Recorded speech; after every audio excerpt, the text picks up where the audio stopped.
RCVP नरोहा प्रशासन अकादमी भोपाल में सड़क सुरक्षा कार्यशाला 2025 का शुभारंभ किया गया।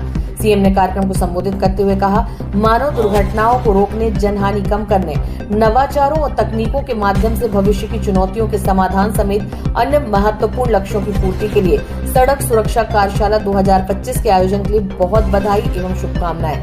मुख्यमंत्री ने कहा, राज्य में बनने वाली नई सड़कों के निर्माण और ब्लैक स्पॉट मुक्त जिला अभियान आयोजित कार्यशाला में अफसरों ने भविष्य की दिशा तय की। कार्यशाला में कहा गया कि आधुनिक तकनीक और आईआईटी के अनुभवों के आधार पर सड़क सुरक्षा योजनाओं को क्रियान्वित कर मानव दुर्घटनाओं और जनहानि को न्यूनतम किया जाएगा। दीपावली की तरह ही सड़कों पर भी जीवन की रक्षा की दीपावली मनाएं। सड़क से जीवन है, इसलिए हर निर्माण में सुरक्षा सर्वोच्च प्राथमिकता हो। राज्य में फिलहाल लगभग 9000 किलोमीटर राष्ट्रीय राजमार्ग और 11000 किलोमीटर राजमार्ग हैं।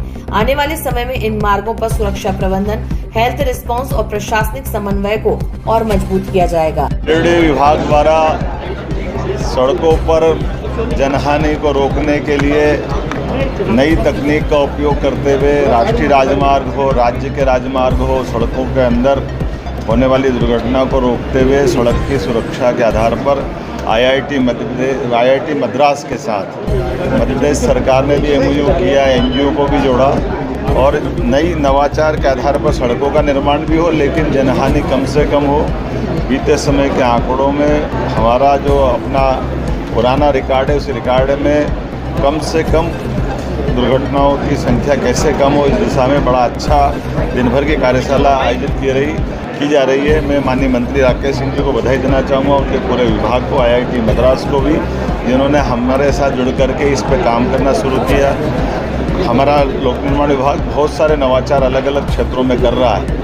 यद्यपि ये बात सही कि भौगोलिक दृष्टि से मध्य प्रदेश राजस्थान के बाद दूसरा सबसे बड़ा राज्य है।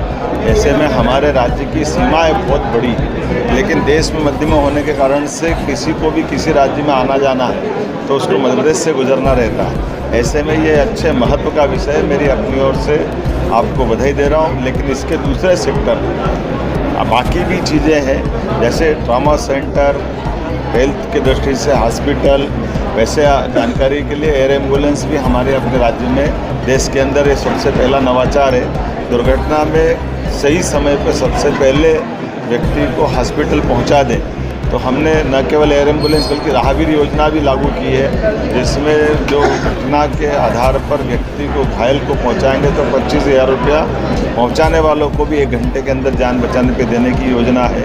साथ ही साथ 1.5 लाख तक की जो भारत सरकार की स्कीम, उसको भी लागू करके हमारे लिए व्यक्ति की जान ज़्यादा जरूरी है। ये अच्छा प्रयोग है। एक जानकारी और, अब यहाँ से मैं सीधा राजा राम के ओरछा धाम पे जा रहा हूँ।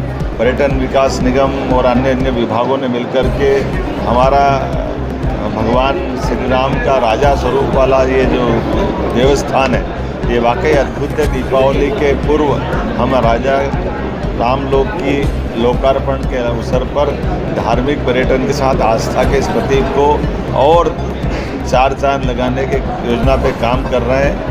चित्रकूट, ओरछा, ऐसे कई पवित्र धाम है भगवान राम के जीवन से जुड़े हुए। ऐसे प्रत्येक स्थान पे हमारी सरकार काम कर रही है। हमारे अपने 13 देवस्थान जहाँ विविध प्रकार के धार्मिक हमारी आस्था के केंद्र हैं, उन सबको जोड़कर हम काम कर रहे हैं। मेरी अपनी ओर से प्रदेशवासियों को बधाई, बहुत बधाई। ऐसी घटना, जिस घटना में सरकारी अधिकारी हो या आम व्यक्ति की परेशानी, हमारी सख्ती के लिए, कानून के लिए जानी जाने वाली सरकार है। रक्षकों में अगर पुलिस का काम सुरक्षा देना है, लेकिन पुलिस के अधिकारी कर्मचारी गलती करेंगे तो हम किसी को छोड़ने वाले नहीं हैं। भ्रष्टाचार के खिलाफ, अव्यवस्था के खिलाफ, सारी बातों के लिए कानून के आधार पर सरकार चलाने के लिए हम प्रतिबद्ध हैं। यशस्वी प्रधानमंत्री का आदर्श हमारे सामने है। हमारी सरकार उनके साथ कदम से कदम मिला के चल रही है। मेरी अपनी ओर से एक बार फिर खासकर राजा राम लोक के लिए और इस कार्यशाला के लिए फिर बधाई।